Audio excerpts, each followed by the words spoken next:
تو رسول اور نبیاں بنیاد ڈالے اور یسوع مسیح کونے کے سرے کے پتھر ہیں، یعنی کہ وہ چٹان۔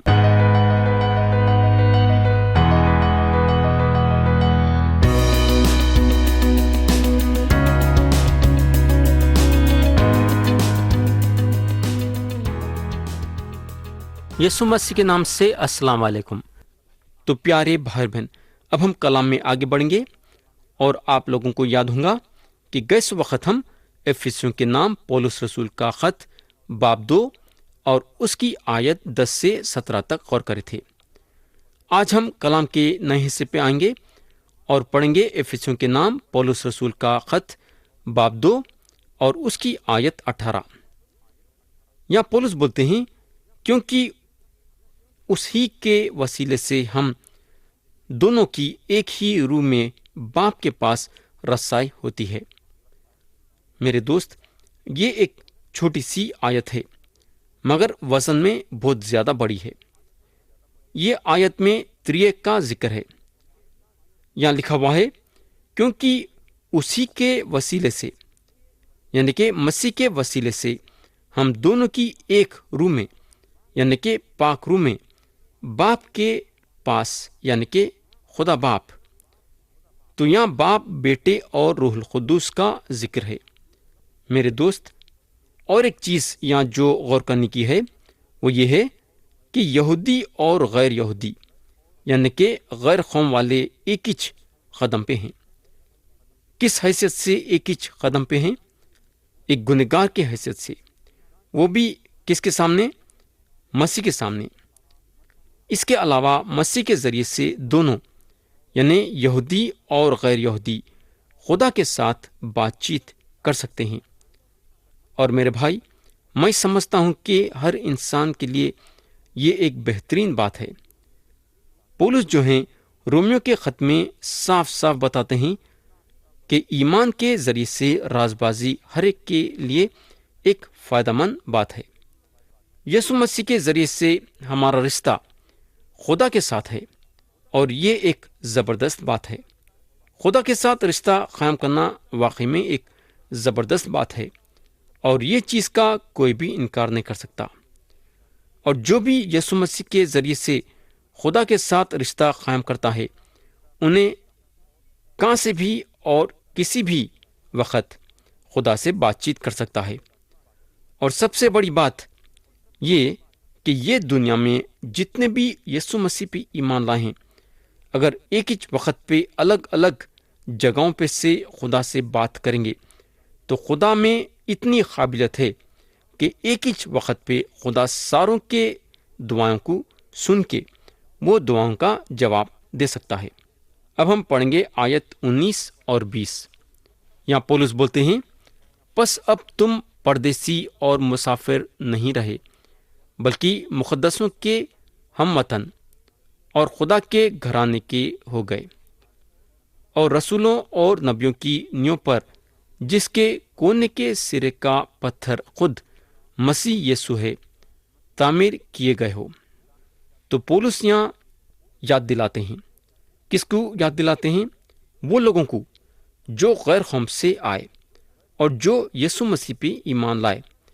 نیا عہد نامہ کے یہودی لوگ جو مقدس ہیں، ان لوگوں کے ساتھ غیر قومی لوگ جو مسیح پہ ایمان لائے ہیں، ہم وطن ہیں، یعنی کہ یہ دونوں یہودی اور غیر یہودی مسیح کے ایک بدن ہیں۔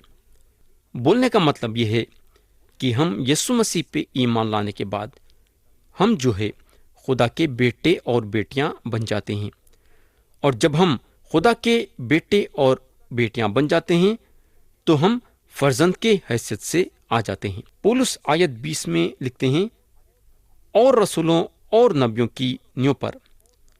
یہ بات بہت ہی اہمیت رکھتی ہے۔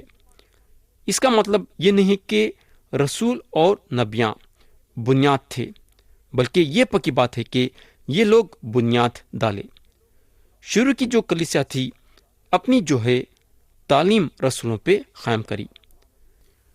پولس آیت 20 کے دوسرے حصے میں بولتے ہیں، جس کے کونے کے سرے کا پتھر خود مسیح یسوع ہے۔ یہ بات یہ ظاہر کرتا ہے کہ یسوع مسیح چٹان ہیں،